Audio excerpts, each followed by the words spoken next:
I just turned on the gas pedal and started learning and studying with all these people. And I started teaching right away. And what I would do if students had questions, Yeah. I would learn that the week and then come back and teach it.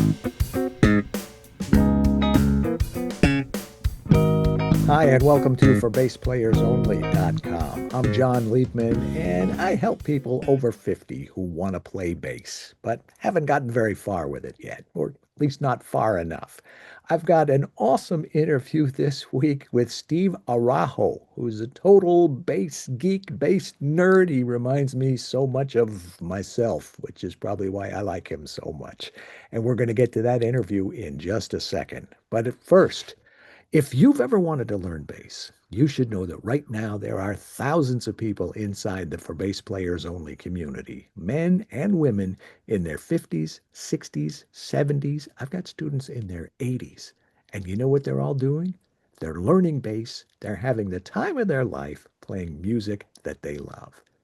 Come join them and experience that incredible transformation for yourself. Because as I always say, you're never too old to groove. So let's play bass. Steve Araujo is a versatile bassist from Southern California and creator of the Bass Hang, an online platform for connecting musicians and makers of musical instruments and gear. With over 2 decades of experience performing, recording, touring, he's played with Frank Gambale, Scott Henderson, John Stoll, Jody Fisher, Alex Skolnick, Weird Al Yankovic, Corey Taylor, Scott Ian, the list goes on. And he studied electric bass with Baba Elefante, Victor Wooten, Gary Willis, and Alfonso Johnson. I have interviews with all four of those guys, by the way. Steve also studied classical double bass with, I skipped over here. He studied jazz bass with John Clayton and Dr. Art Davis, plus classical technique with Anders Swanson and David Borkenhagen. And he was with G&L Guitars and Musical Instruments for quite a while. He just left and he's reigniting the bass hang and some other really cool things that we're going to talk about in this interview, among some other bass oriented stuff. Here is my interview with Steve Araujo. Enjoy. Steve, John, what is up? how are, how are you, my friend? I am doing great, man. It's always great to catch up with you. And you're one of my guys. You're one of my favorites. Love catching up with you and talking to you. And thank you Yeah. for doing this. Well, thank you. You know what? It's a little overdue, so my bad on that. I'm just Oh, happy we're here together now. yes, sir. Yes, sir. Me too. And I foresee a lot of geeking outedness over the next little while, but let's just start from the beginning. Yes. You're a bass player. Yes. Base owner. A ba- All right. Tell me about your earliest memories as far as your musical upbringing goes. Did you come from a musical family? Did your parents take you to concerts? Did you have brothers and sisters with records playing and any of that stuff? What, how would you describe your musical upbringing and how you ended up choosing the Man, no, my no musical uh, anything in my family. My dad was an architect and an incredible artist. I don't know if you can see that's one of his line drawings there. He worked for companies that did Disneyland. So he was the interior designer for a lot of the Main Street stores at Disneyland, MGM Oh, Grand Hotel in Reno. But music didn't come to me until I had a stepdad that had guitars. So I was like, oh, so I learned, G, C, F bar chords. So I started, and I was horrible. But then my friends wanted to start a band called Disciple, and I'll send you a picture of Disciple. And this was in high school. I grew up in Huntington Beach, and it was a garage band. And it was basically, hey, Steve, have your mom buy you a bass. And she bought me a 76 P bass and really didn't take it seriously, learned some Maiden, and then, Maiden and Rush were the two big ones in my life. But then I kind of walked away for it for a while. And then when I went through the normal trials and tribulations and being a crazy teenager, I didn't go back to it until I was around 20, where I really started studying. So I I just turned on the gas pedal and started learning and studying with all these people, and I started teaching right away. And what I would do if students had questions, Yeah. I would learn that the week and then come back and teach it. And You're announcing this publicly? which is, yeah, I mean, that's what I did. This was in, 89, 90, somewhere around there. So, uh, and I just, all I did was practice woodshed, and didn't come natural. I had to do a lot of reps. I had to do a lot of repetition. Then I started working in music stores as retail and teaching, because that's the way a lot of musicians make a living. Got an upright bass, got totally addicted to the French bow, started learning that, playing in orchestras, and it just kind of, I started gigging. I just started gigging and playing, and that was my life up until about, I don't know, 2008 or 2009, from the Probably 90s. after you learned C, F, and G was your first gig, right? Yeah, exactly. Well, I found the importance of, I don't know why or when, but fingerboard knowledge and just really knowing the instrument. So my teachers were great, like Baba Elefante. John Schneiderman was one of my first bass teachers. He's a guitar player, but super theory head. Alan Rowe, who was Stan Kenton's arranger. I would Wow. go to his house in Costa Mesa and take theory lessons, and he would have me write out everything. And that was my assignment. We'd sit at his piano. I can't play piano worth crap, but I would relate everything to the bass. So even in my theory classes in college, when I was thinking like, what's a C major triad, I wouldn't think piano. I would just go, oh, C, E, G, there it is. I would just picture it. And I remember going to sleep thinking, E, F, F sharp, G, G sharp, A sharp, E, and then on the way back down, B flat, A flat, and going through that in my mind, and modes in every key, circle of, going up fourths, going fifths, and picture it in my brain. And that's how I learned. And that was, so it was always the bass as a reference for my theory. It seems like it just hit you out of nowhere. Your friend said, get your mom to buy you a bass. Were you already into Maiden and Rush, or did you get Yeah, to Steve yeah. Harris and Geddy Lee after? I was really into them, but I have a very highly addictive personality. So think of the mid 80s and what was going on in the mid 80s, and you're a latchkey kid. My mom is the best person in the world, and just being left to my own devices as a teenager. No siblings? No siblings. No, there were 3 years of really not the best behavior. Let's just put it that way.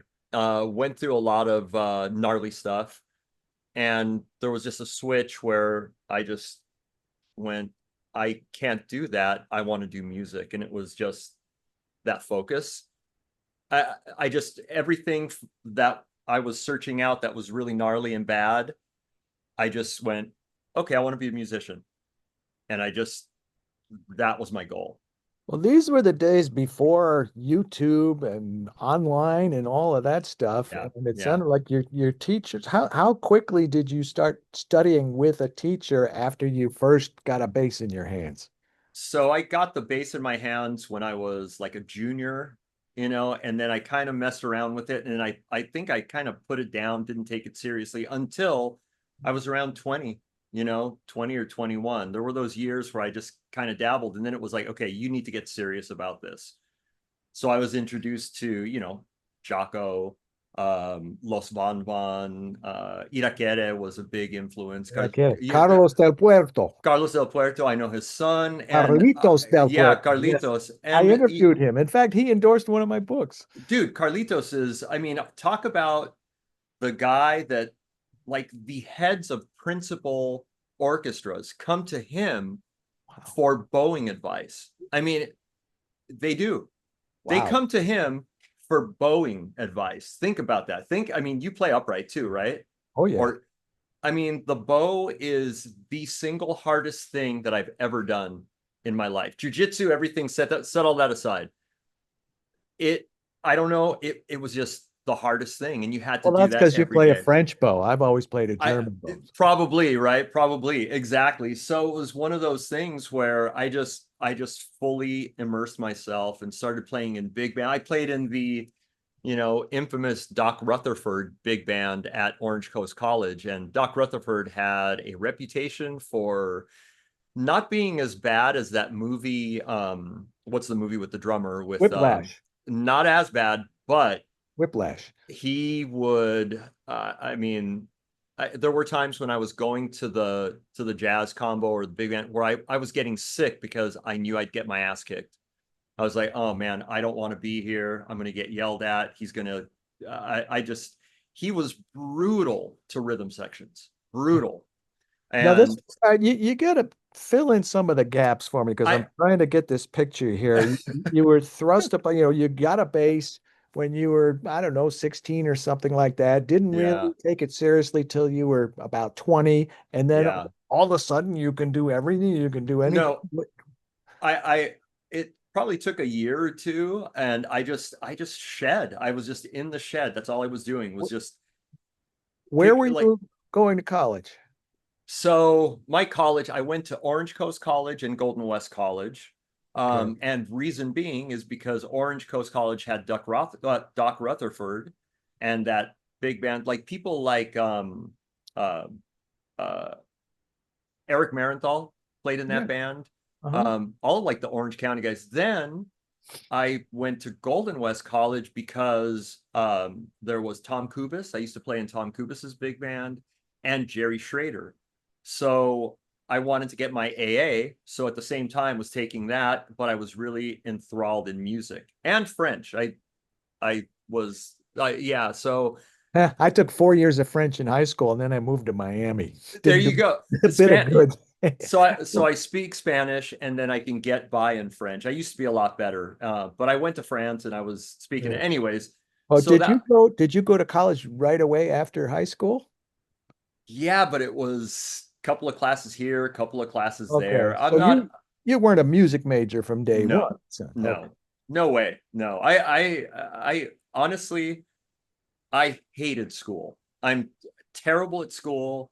I'm terrible at doing these I'm horrible. I'm a horrible student of academia unless I really want to know it. So all Okay, that but other stuff, so you're in college, maybe a couple of years go by, and then all of a sudden a light went on and you said, I gotta get serious about music. That's how that is that that was right away. I have to get serious about music. I don't know how, but I'm just going to do this. And then it was just this uber focus. I think well, I in thought my you said that was when you were about 20. yeah, 20 or so. That was So uber were you in focus. college for a couple of years, just taking a class here and there, and then Yeah, when you turned 20 is when the light it's went on? somewhere around there. Yeah. Okay, give or take. Ah, give or take. I'm old. I forget things, man. It was just If you're old, what am I? no.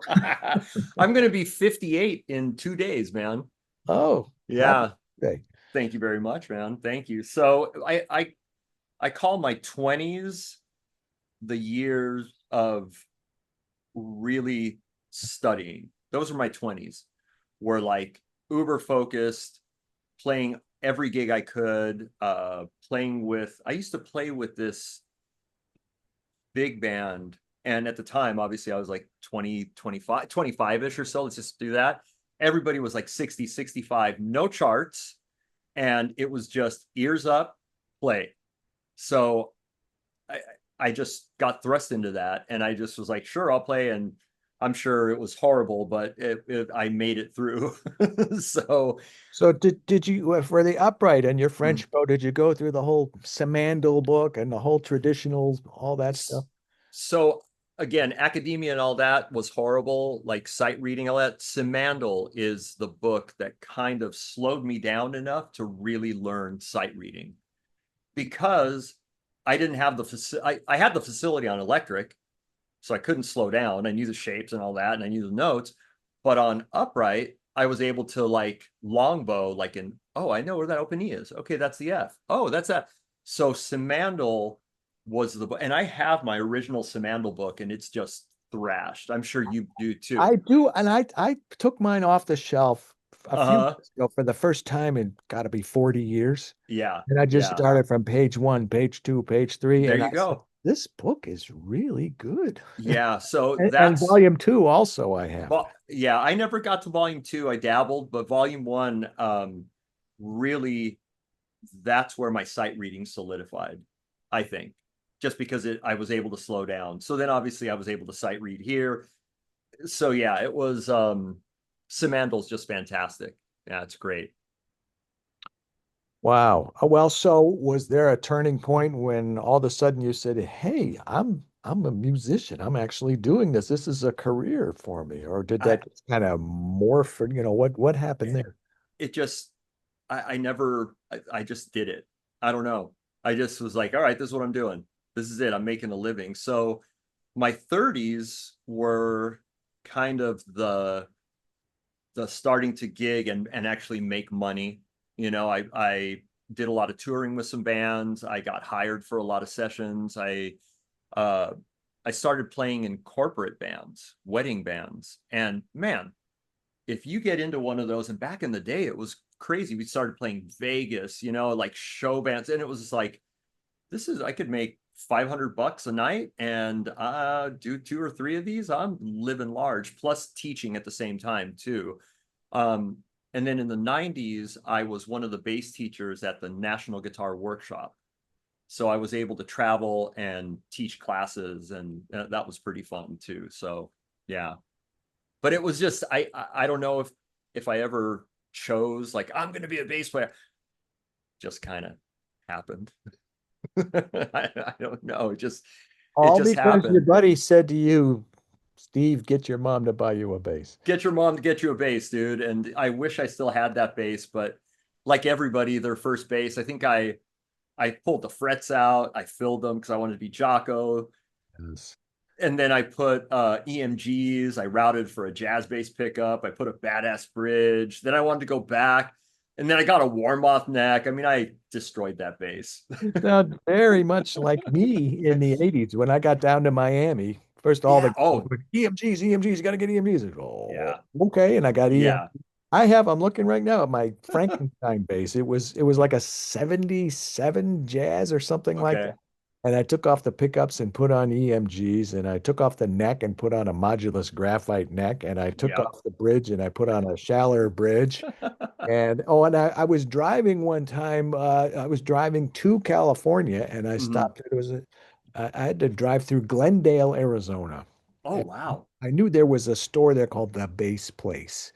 And I said to myself, should I go? Should I not go? And then another voice in my head said, dude, when are you going to be happening to drive through Glendale, Arizona again? Go, schmuck. So I Yeah. went in, I bought a Chandler body. I could put Oh, my whole jazz bass back together again. Every part has been replaced. put the new, yeah, exactly. But the bass place is still going strong, man. I know those guys, and it's amazing. Yeah. But all right, well, I wanted to ask you what's keeping you busy these days, but I think there's some more stuff in between the Oh, bass yeah. hang, for example, and so pick up kind of where you So left off and lead up yeah. to today. So let's see. Let's see. So yeah, fast forward mid 2000s, we know 2001, 9/11, and I was actually playing in a corporate band, like a show band that we were playing Vegas all the time. Like I was in Vegas 2 to 3 weeks out of every month, for a long time. And we were playing at Caesar's Palace, and the morning of, that was our first night there. Woke up to immense tragedy and not knowing. I was married at the time, and I think 2001, right? 2001, Yes. 9/11. Yeah. Or I was not married, but I was dating my soon to be wife, and the unknown happened, so we still had to finish our 15-day run there. But after that, it really slowed down for a while, the corporate gig in Vegas. So fast forward a few years, got married. Then I was going through some tough times, a divorce, and I just needed a change. I was touring, I got sick of the music business, the music industry. I just was like kind of sick of it. I got into the veterinary field. So for 10 years, I was a veterinary tech, and I worked with surgeons and yeah, exotic animals, anything from orthopedic surgery to just blood draws to caring for them to, you know, Well, taking didn't care you of all the need cattle. some schooling for that? Some specialized, like a certificate or a diploma from someplace? So yeah, so there used to be, when you were a registered veterinary technician, you had to go to school, but you could be a vet tech by just learning on the job. And I always had, see, it's one of those weird things. I hated school, but I loved biology and physiology. So that came easy to me. And my mom used to work in the medical field, so I used to help her with calls and all this. So I've always kind of had this knack for systems of the human body, right? Like, and animals, dogs and cats are pretty similar. So it's very relatable. And I just took to it super quick and easy. And um, at towards the beginning of that, when I was vet tech, I used to play at Saddleback Church when Rick Warren was there, and they had this worship conference, and they had this speaker, Phil Cook, who was he's a brand ambassador guy, and he had a conference, this thing about building a brand. And for some reason, I just came up with the bass hang. And we had been having these bass hang That's where it get came. together. Yeah, yeah. So, but we had been having these little get-togethers, these SoCal based GTGs and all this, and then we're like, hey, this is a bass hang, the bass hang. So I saw that conference. Within a day or two, I had the URL. I built the website, and I started doing these videos just to see, because YouTube, this was in 2009, 2010. And Like that's talking what's to a mirror here. This I, is like, so it sounds like kind of my life. It just, right. Yeah. You just kind of figure it out. And I figured out how to get every video audio to podcasting when you used to have to do the RSS feed and all that. And all of my bass hang videos pretty much have a podcast. I've had a podcast forever. So yeah, very, very weird. And then fast forward 10 years, where I was doing this little bass hang underneath. Carrie Nordstrand said, hey, dude, come and work for me. You need to be back in the music industry. And that's when I left the veterinary field and started working for Carrie Nordstrand, which then turned to work for Pat Wilkins, oh, and then the DR Strings. And then there was a couple of bass companies that I consulted with. And it was just this weird, the bass hang kind of is this thing that can't die. Even though I walk away from it for a while, sometimes I'm like, people are still commenting and liking this. So now it's back, as you see, it's back. for Since someone who doesn't know, mhm. what is the bass hang? Let's see.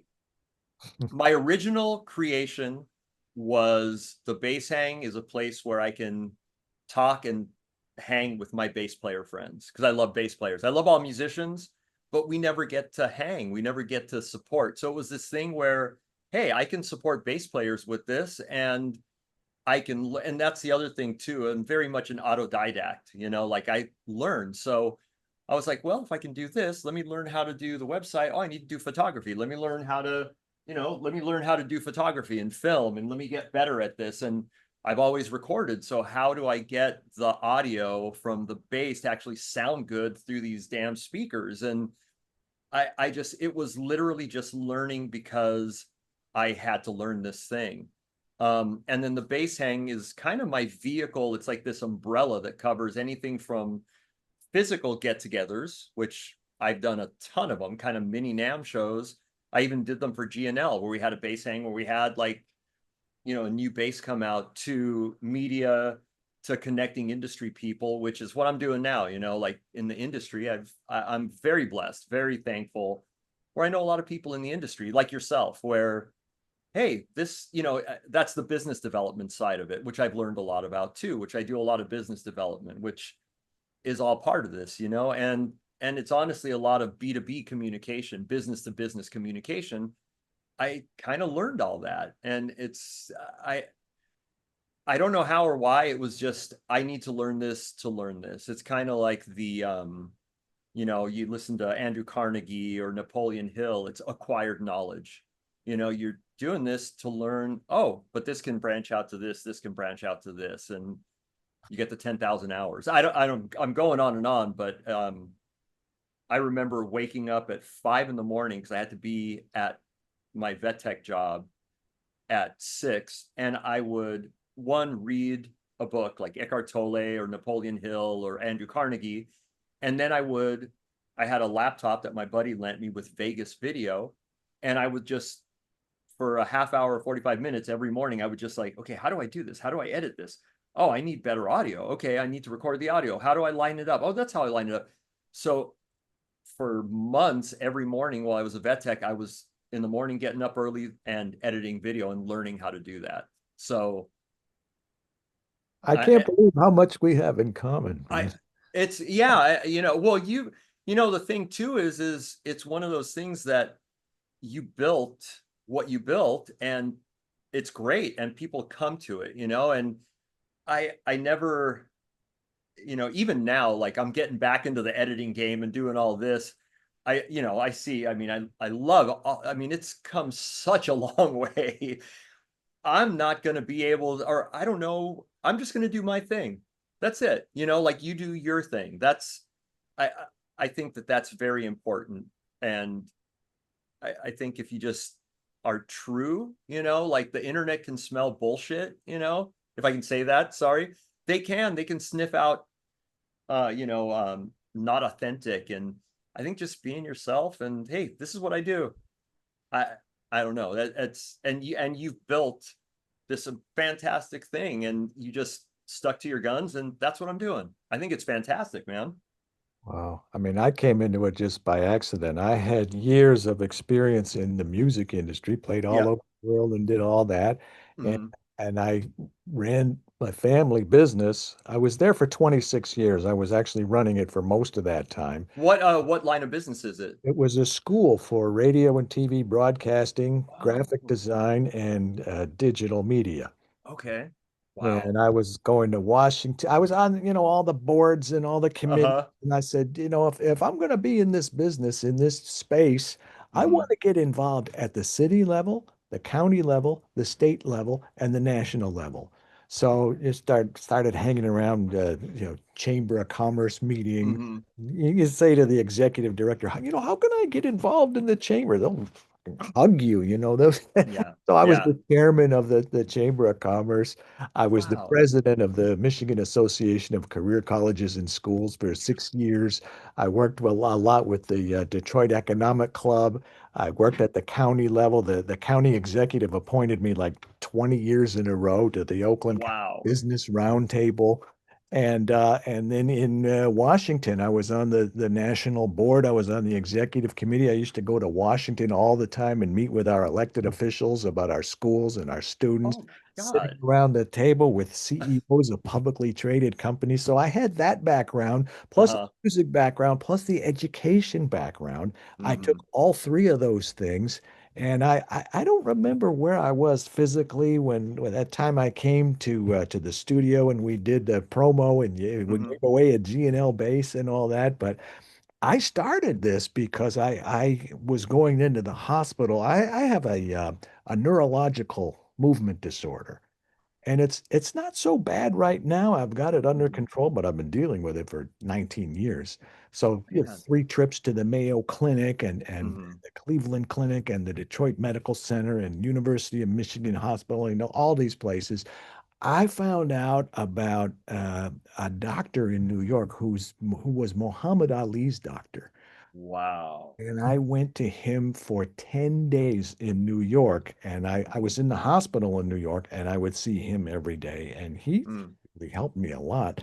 But just Wow. before I left, I got an email from some guy. I think his name was Eric, and I think he was in England. I wish I Hmm. still had, if I had that original email, I'd love to find it. Yeah, you got to find it. But he said, John Leekman, I love your books. I love your stuff. I love what you do. I looked all over the internet and I can't believe there's no johnliebman.com. So this Hmm. was like in the fall of 2008. And I Hmm. went, Oh my God. So I needed something to do while I was in the hospital. I had a book on biography of Warren Buffett to Mm, keep me busy. great. Yeah. And I took my laptop and I got a couple of how-to books and Google and YouTube and all that. And I got figured out I was trying to figure out how to build a website. Yeah. And I came back. This was like November, December by the time this happened. I came back, and then in January, I went down to the county and I incorporated my business. And I called up GoDaddy and I said, I like the name for BassPlayersOnly.com. And I'll give Yeah. you the condensed version. I had no idea what it was going to be. I didn't have Hmm. a business plan. I didn't even have a business concept. I just, you know what, I'm going to sell my books and put a johnliebman.com. And then that morphed into for BassPlayersOnly.com. Yeah. Then I added for guitarplayersonly.com, and I've got a couple Wow. other URLs that I'm planning to use in the next 1 to 2 years for drummersonly.com, for Nice. keyboardplayers.only.com. And a Wow. friend of mine, guy who grew up a few streets over from me when I was growing up, and he was a record promoter. His name was Dr. Jazz. And he said, "You going to do any interviews on this new site?" I said, the thought crossed my mind. I don't know. Maybe I will. So I Hmm. just started reaching out to people. The very first interview was Glenn Lech, who was playing with Rob Yeah. Brower. And Oh, wow. that was the For Bass Players Only went live June 1st, 2009. And Okay. June 15th, 2009 was the first interview. It was Glenn Lech. Number two was Wow. Ed Friedland. I love Ed. Shout And out to Ed, man. I just talked to him the other day. I love Ed. Me too. And then I had like Lynn Seaton. Then I started reaching out, emailing like Chuck Rainey Oh, and whoever else, Tim Bogert, and yes. never missed a week since June 15th, Wow. 2009. So you're going to be like interview, I don't know, around 930, I something like love it. Oh my consecutive gosh. weekly interviews. And then Wow. I started this instructional thing in Hmm. 2013. And, people are coming up to me and they're saying, "We can't believe how well your site is doing based on the fact Hmm. that you've done everything wrong." So, as I mentioned, I had a strong background in music, strong background Hmm. in business, and strong background in education. I knew nothing about online. I knew Yeah. nothing. I didn't even know how to spell online. I didn't know what a Is computer. it two words? Is it dash?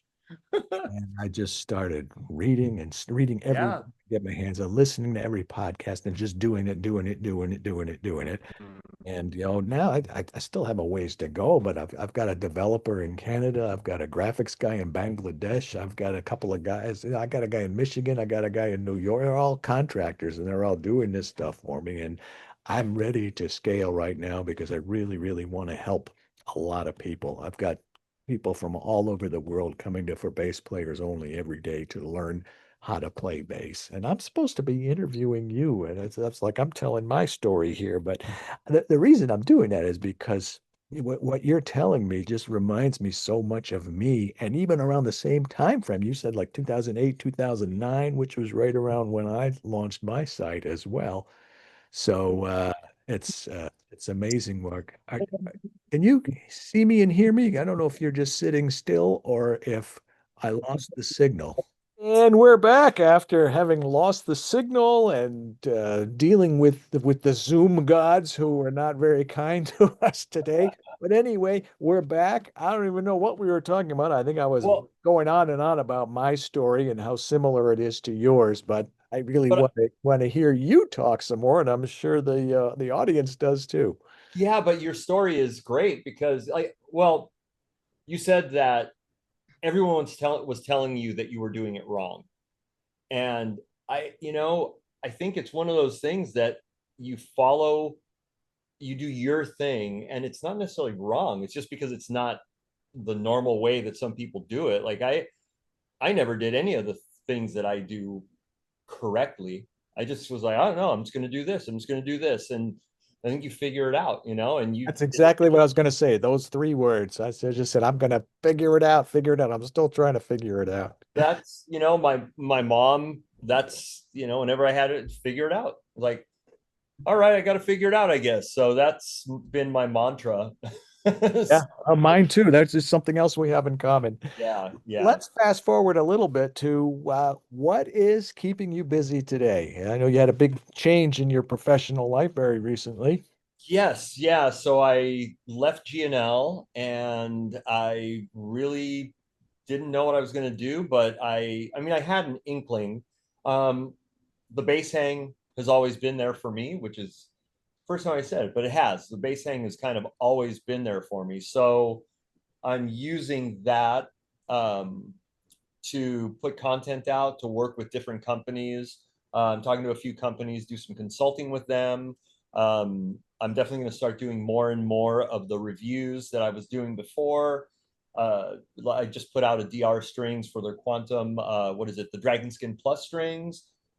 Did some demos for them, and I'm going to bring back my live streaming show called Beyond 11, and that's going to start up September 4th. And I believe someone we know, maybe a guest on there, John. So I want to get you on there. And the rad thing about the show is that it's live, so it's a live interview, but the people can watch live and actually ask questions and participate.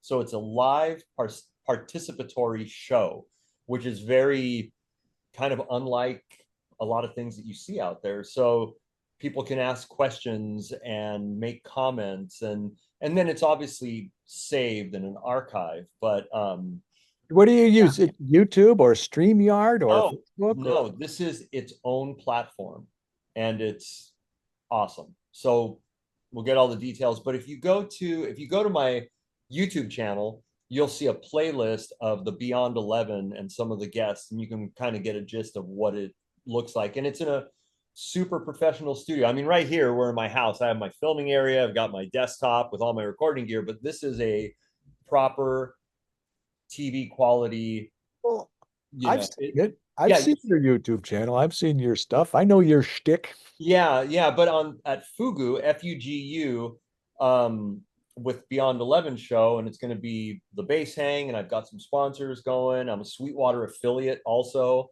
so I've been an affiliate for them for a long time. So, got some good sponsorships, and the unique thing is that it is live part and people participate right away. There's giveaways, so there's always a giveaway, whether it's some strings, tuners. So yeah, it's very unique. So it's I think that is going to grow, and the bass hang and consulting with companies. So that's kind of going rogue, kind of doing my own thing. I love it. Yeah, we'll see. We'll see what happens. This is probably a very loaded question, but can you tell me about your gear, your bass gear? Are there like, the people that tell me, oh, I have 300 basses. I always say, yeah, that's great. But I bet when you go to play the bass, you tend to gravitate to the same one or two or three, and they all go like, "Mm, yeah, pretty much." Yeah, So there's what's your story? yeah, I do. I have a lot of basses. Man, so amp wise, I have the Galen Kruger, the Legacy 800, Ah, which has become kind of my go-to live head that I yeah. used. And I have two of the Gensler 112s with the arrays, Yes. which I have two of them. I have yet to use both of them on a gig because one is ridiculously plenty loud. So that combo for me works. I play my one of my main basses is my low end jazz bass. Brian Barrett makes them. I don't know if you can see low end. Sorry, it's upside down. I just can't turn it. So Okay. this is just a fantastic overbuilt 5 string, big old 19 mil string spacing, 3 piece neck. It's just a workhorse of a bass. I have a GNL LB100 that I play a ton. It's just a great P style bass that just works. So those two. I also have an Olinto, one of the original Olintos when Moss was making them. It was actually, I think it was one of the first few that they ever made. That has flat wounds. I play that a ton. And then in the rotation, I think that's literally about it for the rotation. I mean, out of all the basses I have, I think I have those three are the ones that I play the most. And they And cover all the bases, no pun intended. you mentioned DR strings and Gensler and Galleon Kruger and Yeah. what do we leave? Any pedals or effects or anything? I am a horrible pedal person. I've never, I used a distortion pedal last weekend for the first time live, and it was pretty rad. It was super fun. It was by satellite, and it's a guitar and a bass distortion. It was kind of fun. And then I don't know if you can see, I'll move out of the way, but there is one of the, I love the Nordy Starlifter. That's Okay. that one right there. And then right there is the Aguilar AG. And that Aguilar AG preamp pedal is fantastic. It's tiny and it sounds so good. And the DI on that is excellent. And then I have some older, like old school Aguilar pedals that I just never use them. And then one of my go-to for recording is the A Designs Ready. That right there is probably that for all my recording. I use the A Designs Ready. That's my first thing in my signal chain. That's it. Yeah. So, and then the Apollo Twin, I use that. I record to Logic. I've got some other, mic pre's and stuff, but the for direct recording, all the recordings you hear, that's the Ready. Pete Montesi, A Designs, that's like the box, but it's so big and kind of cumbersome that for traveling, I actually have a case for it, but I never use it. I'll use the little AG or the Star Lifter, and the DIs sound great. So yeah, You mentioned Logic. I used to use, God, what was it called? Digital digital Performer. digital performer. Yeah, And yeah, my son used to just laugh at me because he was using Logic. And I said, how do you do this? What's going on? He goes, Dad. And then finally he said, Dad, it's $200. Just get it, and I yeah, did. And it's got, I'm sure there's so much more than what I'm using, but for what yeah. I need, I don't need Pro Tools and all that. I haven't even done No, much with Pro Tools. I like Logic. I like the way it integrates with all my Apple stuff and iTunes, yes.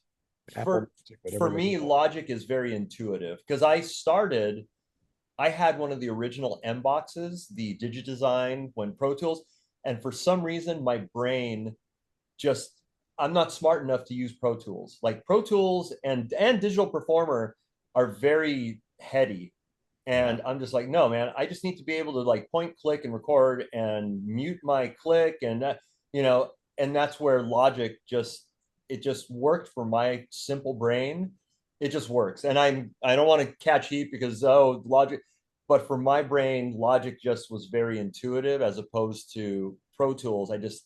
I could never wrap my head around that. So Logic works. And then I also started using, which I use sometimes, but Logic is Luna. That's the Universal Audio's Yeah. own, that's their DAW, digital audio workstation. Luna's great, but yeah, Logic just, it's fantastic. And I love all the Universal Audio plugins. I have a bunch of them. And, It's you know, you amazing just, to me that I still have my Roland D50 that I bought around yes. 1988.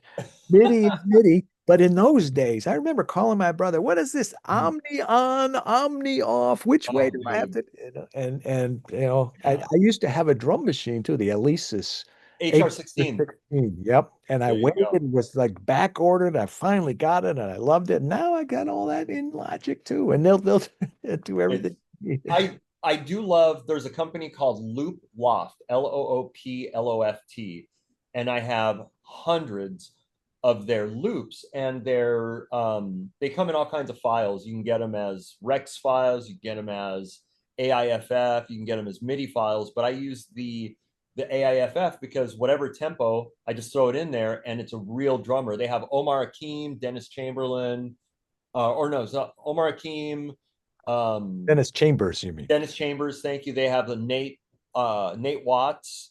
They have Larry Golding's keys. So literally for making your own bumpers and loops, Loop Loft is what I use all the time. And it's fantastic.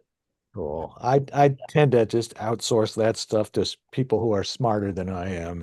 And I was That's trying based. trying to get into it back in the 80s when MIDI came Oh, out. And I used to do all this traveling and touring all over the place, and the guys on the airplanes and everything, and we'd be talking, and then they'd get excited and they'd talk faster, and then they get really excited, and all of a sudden it went into Spanish. So yes. I didn't even understand the English, and now they're talking MIDI, MIDI, Meaty. No, that's funny, man. Yeah, it's come a long way, but Loop Loft is great because I've heard of it's it. a real drummer. It's all mixed down, and all you do is bring it in. It reads the tempo, and it's like, okay, here's a 4 bar phrase. You just copy it. Okay, here's the chorus. Put that in there. Here's a fill, and you can construct a song right here at your desk.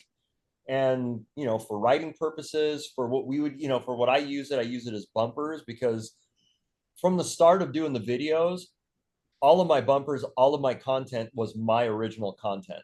So I never used anything other than anything that I created. And that was to not, initially it wasn't to not get copyright strikes, but it was just one of those things that I wanted everything to be things I created. And then fast forward, now you get copyright stricken so much and all that. All my content is original content that I've made. So I, Yeah. I'm in You, good. YouTube could still pop you for that. Oh, you used a 12 bar blues. That's They did, they did, and I fought it and I won twice because I was like, you can't. yeah.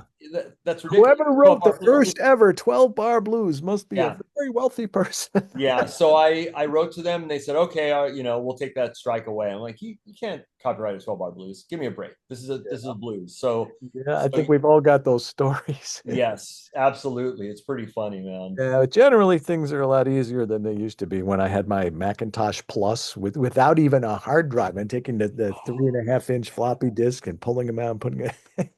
I had what was the iMac, the original iMacs that were like the one, they were like purple, they had a red one, they had a green one, I think. It was before that even though. Yes, no, yeah, no, you're back in the original Steve Jobs days with the SE and all that, the original Macs. Yeah, and I got a hard drive. Oh, It wasn't 45 meg, it was 46 meg. And hey, that ought to do. No, no, mate, it was. Yeah, I think that's about right, something like that. And just and anyway, then now we're dealing with terabytes. Like I've got a 5 terabyte hard drive, which I think my G drive is like 4 or 5 terabytes, which is yeah. ridiculous for There's a what we quote started. from Bill Gates somewhere. He says, "Oh, 500 megabytes will be plenty for anyone." No. Let's shift gears a little bit and Yes, talk sir. about some bass stuff, Okay. specifically bass instruction, because you've got such a unique perspective on it. For bass Mhm. players only is really after figuring out what I was going to do, the thing that made the most sense for me with all my books and everything, all my instructional stuff, is to Mhm. make it an instructional website. And that's what it is for bass players only. I've got my membership called the Bottom Line Club. I've got some digital courses, a bunch of other stuff. And I did not end up attracting who I thought I was going to attract. I thought I was going to be college kids, the 20-year-olds, and and I get almost pretty much all of my students are, well, mostly men, but we're getting a fair bit of women now too. But just Mhm. about everybody is I was going to say in their 50s and up, but mostly like 60s, 70s. Sure. I've got students in their 80s. And Mhm. I've got thousands of people from all over the world. They're coming to For Bass Players Only every day to learn to play bass. Mhm. And they are not career bound people. They don't want to, make a career out of music and travel the world playing sold out arenas to their adoring fans. Mhm. They want to play some classic rock riffs with their buddies. They want to play some blues shuffles, maybe some Yeah. working bass, maybe some funk R&B. And some of the other things that happen to us or people when they get into their 60s, 70s, 80s, arthritis, tendonitis, Mhm. shoulder pain, recovering from surgery. So I'm not trying to paint a dire picture here. I'm just giving you a context of who we're talking about because I want to ask you, Steve, Mhm. what advice you can impart to those people who want to learn to play bass? What kind of goals do you think they should have? What should they be thinking about? How should they approach it? Anywhere you want to jump in as far as that stuff goes. I think the stuff that will help you in the long run is boring to learn at first. Not the way I do it. No, but I think that it's the concept of fretboard knowledge. Like you have to do it a bunch of times, and then you'll get it, and then you'll be able to, where every E flat is. I think that's, you have to, a lot of times too, is you have to learn it via rote. You just learn it to learn it, and maybe that is a stumbling block. I think just dedicate some time to practicing things that you don't want to practice. Like give yourself 15 minutes to just go through this drill, this exercise of playing open string to 12th fret, just natural notes, up and down, just naming the notes, thinking about the note, where it's placed, boom. I don't know. I taught for a super long time, and 80% of the students would be like, you know, I they didn't like that boring. It just seems boring to learn these basics, but once you learn them, it opens up a big door. So I don't know. It's a weird thing. I don't know if you've found that it's fun to play a blues, play the blues, just jam. Well, no, let's sit down and really learn what you need to learn, like what the notes are, where the scale is, what's a couple of shapes for a pentatonic, what are, minor or major, what are the modes, what are the shape for a major scale, two shapes, let's play it, two octave from open E to, I don't know, those kind of things. Like I think that maybe just attention span sometimes gets in the way. I don't know if you found that, like I think that some of that basic stuff seems boring at first, but you need to learn it. I don't know if I'm making sense. It's hard to get people to really just sit and focus on this, learn it inside and out, and then you can expand. Once you get your fingerboard knowledge up, you don't have to learn it forever. You just have to dedicate a few weeks to it. Just dedicate a few weeks to knowing where all the notes are on the fingerboard. However, if you have a method of teaching it, do that, and then you'll never have to do it again. You'll know that, and then you can move on to the next thing. But it's hard to get people to really sit and learn that. I don't know if you found that. Do you know Norm Stockton? Oh, absolutely, love Norm. I asked him that question and he said, you got to eat your vegetables. Dude. But Yeah. I make everything groove. Scales, chromatic runs, Yeah. arpeggios, string crossings. I make Yeah. it all groove. And I show, you could do it this way, da, da, Mhm. da, da, da, da, da, Yeah. da. But wouldn't it be more fun to go do, do, do, do, and it's a groove. And Yeah. it's a rock groove, or it's a funk groove, or it's a shuffle groove. And you're Yeah. learning your scales, but you're playing music. I believe everything. There's no Huge. reason everything shouldn't be musically satisfying, musically Yeah. rewarding, fun to play. Yes. And yeah, you're learning your scales, you're learning your theory, you're learning, you know, Yeah. okay, it's great. You learned all your scales, you know all your modes. Good for you. Do you know what you're supposed to do with all those notes in order Yeah. to, make music? So It's that's how I approach it. yeah, I mean, definitely putting it in a practical application, like why do I have to learn this? Well, no, if you can play da da da da da da da with a drum, it's way easier than playing it you know, with a metronome. It's more fun, probably makes it way more fun for the student. So yeah, I love that approach too. But it definitely eat the vegetables. You have to just kind of do it to do it, and just learn it.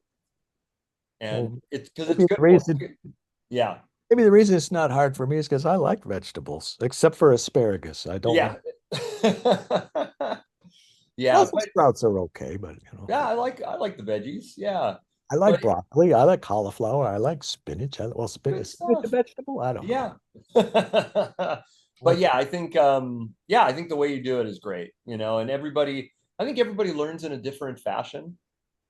So what you probably do with if you have privates, you have to learn like, okay, this I student, beg your pardon. Yes, I have privates, but yeah, what do we? private, but private students, you get to learn their personality, what works for them.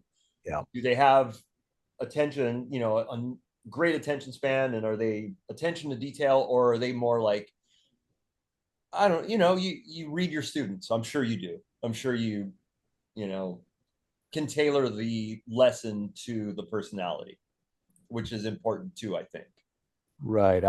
Right now I'm not teaching privately. I just Okay. don't have time. Yeah. But I did, you know what I did during COVID? I thought, Mhm. for a month, like May of 2020, I think Mhm. that's when it was. I thought, you know what, I'll take on some students for a month or so, and then Yeah. I got a hand, I got more than I thought I was gonna get, and some of them I held on to for like 3 or 4 years. But Amazing. what you're saying though was very helpful to me because there's things that I assume, and what I say is not always received in the spirit Yeah. in which it was intended. Mhm. And sometimes I'd put fingerings in and they would say, well, what about this fingering? And I said, I like your fingering better. Yeah, good. Absolutely. That, Yeah. that's an example. But yeah, just generally speaking, it has helped me a lot. I'm glad I did that. Yeah. Different personalities. And I've got truck drivers, I've got lawyers, I've got doctors, I've got a judge, I've got a rabbi, I've got I've That's got awesome. yeah, And they men all want to and learn women. music. They all want to learn. Exactly. Yes. Yeah. That's cool, man. I love that. Well, you told me about some things coming up that are very exciting, and Mhm. Base Hang and Beyond 11 and the other things that you've got going on. Is there anything else that you didn't mention, or perhaps something you've done an awful lot, but is there something that, someday one of these days is there anything like that?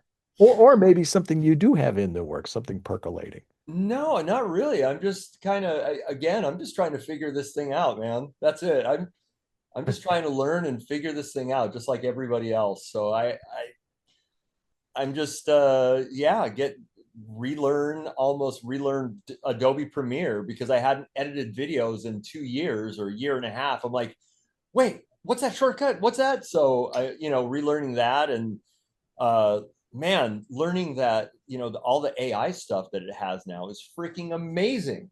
Like Yes. it's mind blowing. I'm like, this didn't have this a year ago. So I think just yeah, being a good ambassador for bass players and musicians. I think that's being authentic, putting out good content, having fun. I mean, I want to have fun. This life is too short to not have fun.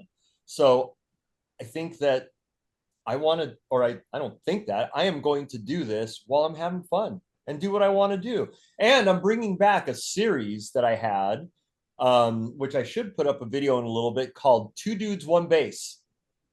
I've And seen that. yes, so I'm bringing that back. And my friend Alex Bailey, a dear friend of mine, who is actually Marcus Miller's drummer, and he is a monster drummer, equally monster bass player, which is ridiculous.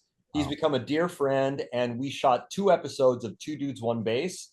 And the idea of that, and I have these ideas for these like weird little like shows. So I just kind of do them. Two Dudes, One Bass is literally one camera, not a lot of editing, and two dudes just geeking out on a bass. Like either they bring over a bass, I get a bass in, and we just nerd out and just go. And then that's it. And that, yeah. So Two Dudes, One Bass is coming back. Love it. But let me know when that is officially back. Oh, yeah, I think in the next couple of days. I mean, the Oh, editing on that is so easy because I literally just turn the camera on, frame it, and we just talk however long, and then it ends. So that's an easy one. And I'm gonna have some really killer bass players come over, and we're gonna start shooting. My idea for that is um like my good friend Ed Breckenridge, who's a bassist for Thrice. He's really into the Gibson grabbers, and I want him to bring that on Two Dudes One Bass because that's a bass that I really don't have a lot of experience with, and we just geek out on that. Or I'll have another bass player from a band come over and they'll bring over a bass, or I'll get a bass in from a manufacturer, and we just kind of just geek out on the bass first. It's basically kind of a first impressions video of an instrument is how I want it to be. I That's like the my thought. So yeah. I have a Gibson Ripper, fretless. Dude, the Rippers are great. The Grabbers are the one that had the movable pickup. And he loves them, and he actually made one by hand, and he actually has a collection of the real ones, and they're just like these real different instruments that they're fascinating. He loves them. I like them because they're different. I'm not particularly into the sound, but man, he makes them sound great. So it's kind of one of those things where I like to like almost first impression videos of like, hey, check this out. That's the idea behind Two Dudes, One Bass. I love it. Yeah. So yeah, Well, and that's yeah. I have another question for you. Yes, sir. One more question. Uh-huh. If you can imagine, what would you be if you were not a bass player? Something outside of music. I would probably go full blown veterinarian. I can't speak veterinarian. I think yeah, I think if I was younger and started kind of working as a vet tech when I was younger, I think, and I didn't have the music thing, I think I really would have been like, you know what? I want to go to veterinary school and become a veterinarian. I think that probably would have been what I would have done. So yeah, So it's a recession-proof industry. right, yeah. So why not? And I love animals, all kinds, and my time at the, I mean, I loved it. And the cool thing is, a lot of my friends will ask me, advice on their animals, and like I always say, I go, look, man, if you have that thing that's telling you like take them to the vet. But I have helped some friends with some certain issues where I'm like, oh, I think this is really bad, you need to go, or this could wait, maybe just wait it out, because I had so much experience. I mean, 10 years in that field. I had a lot of experience. So yeah, it's kind of nice to, and I have the knowledge for my animals where I can assess, and I take care of them. And when something really goes bad, then it's like, okay, we need to go see the doctor. But yeah, I learned a lot, and I think a vet would be rad. I was going to ask you if you have any four-legged children, and Yeah, I have a pity mix named Coco. I mean, you can see her there. I don't know if you, yeah. not really too well, but Oh well, yeah. So she's Shar-Pei and a pit, and oh, my other dogs were pit bulls. I'm an advocate for pits. I will always and forever have pit bulls as pets, and I will be the best advocate for them. And I think they're wonderful. And it's funny because in the veterinary world, vet techs and veterinarians have all the quote unquote red zone dogs. They have like the Belgian Malinois, the Shepherds, the Dobermans, the Rottweilers, the pit bulls. You really have to know how to handle them. There's pack hierarchy, and you know, with those kind of dogs, you have to be on top of it. You have to set that pack hierarchy and think like them. And my pits have always been great, and I have 100% control of them. They're still dogs, so anything can happen. your But between your pits and my privates, this is a hell of a this conversation. is awesome. Yeah. So I really I think they're awesome. They're not for everybody. They're very strong-willed. So like all those dogs that I, named, so you just have to kind of really, you know, be on top of it and know what you're doing. So yeah, so the pitties are my I love them too. A slobbery pit bull. I just they're just great, man. But at the same time, they're so strong, man, like a Rottweiler or a Doberman. And if you don't know how to have control, it's not good, And I used to take my pits to like dog parks, and I just don't go because even if a pit doesn't start it, they always get blamed.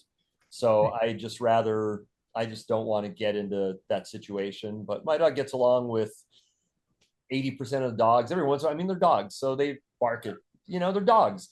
But she's awesome, and she's asleep over there somewhere. I'll be quiet. No, no, no. She's fine. She's all right. She's happy that I'm home now. Since I'm working from home now, she's all stoked. We get to That's go on great. walks all the time. I get to take care of her. I think she's probably like, look, just leave for a while and let me sleep. Let me have some peace and quiet. So That's great. Well, congratulations on everything. I'm so happy Thanks, for John. you. Very excited for you for this new Thanks, man. chapter in your life, which is Yeah. rekindling some of the stuff I, from the older chapters in your life. So, yeah, and I think the main thing is kind of working for myself, and having yeah, working for myself and doing what I want to do with the consulting um and working with companies, not just in the musical uh not just in the MI industry, but I'm working with some other companies just to help them with their business. And it's kind of weird. I learned a lot in my years with what I've done. So, like it's the acquired knowledge thing, acquired knowledge plus imagination. yeah. That's the Napoleon Hill, one of his quotes, if you have acquired knowledge plus imagination, that's a good combo. Yep. You can kind of I've think read out. that book many times. Think and grow Me rich. too. Oh, I literally read it again about 2 months ago because I need to go back to this, and that's one of the ones my copy's right over there, and yeah. So I've I've read it probably 10 times. I've read it. Did, we're the did, same people. We're the did, same person, John. did you read The E-Myth Revisited by Michael Gerber? No, I need to. The Yeah. E-Myth It's Revisited. Okay. all about systems and creating. He talks about the McDonald's model, a franchise, so you can have Oh, anybody do it okay. because it's, kind of idiot. But he says that the Mhm. problem with working for yourself is that you have a jerk for a boss. I have nobody to. I got no account. I'm the top of the chain, man. I got nobody to be accountable for, so I can do whatever I want. I can sleep Yeah, in. No, but that's right true. there with you. Yeah, yeah. Well, and John, I'm happy and so proud of you too, man. It's like you make the bass world happier, dude, with what you do. You really do, and I love it. Yeah, we're all better having you in this universe, dude. It's rad. Wow. Well, thank you for Yeah, your kind words yeah. and right back at you. I love what you do. Do you remember the Thank you. first time we ever met? Was it a NAM show or was it when was it? It was a NAM show some January one year, and you just walked up to me. You said, "Hi, my name is Steve, and I have this thing called the bass hang." I thought, "Oh, okay, cool. Well, I'm not going to blow this guy off. You never know. And we got to know each other, and we got to Yeah. become friends, and just look at us now, getting in Oh, trouble dude, online. that's it's awesome, man. I love it, man. And if you're in Southern California, you got to come hang, do some jujitsu. Let's go. All right. Let's do a little jits. I don't know the first thing about it, but I'm eager to learn. It's grappling. It's a grown up way of playing uncle with another human. Okay. Oh, you got me. I'm intrigued. All Uncle. right, my friend. Thanks again for everything. I love talking with you. I love hanging with you. And I look forward to doing that again in person soon and often. Yes, sir. Feelings mutual, John. Thank you so much, man. I really appreciate you. All right, take care. Appreciate you too. We'll talk soon. All right, John. Take care, buddy. Thanks, man. Bye. Bye. What a guy doing all kinds of cool stuff. Just so much fun to talk to. Steve Araujo, check out the bass hang and all the other cool stuff that he's got going on. He's the real deal. If you've ever wanted to learn bass, you should know that right now there are thousands of people inside the For Bass Players Only community, men and women in their 50s, 60s, 70s. I've got students in their 80s. And you know what they're all doing? They're learning bass. They're having the time of their life playing music that they love. Come join them. Experience that incredible transformation for yourself. As I always say, you're never too old to groove. I will see you right back here next week, same time, same place, with another bass player interview right here at ForBassPlayersOnly.com. In the meantime, I'm John Liebman. Let's play bass.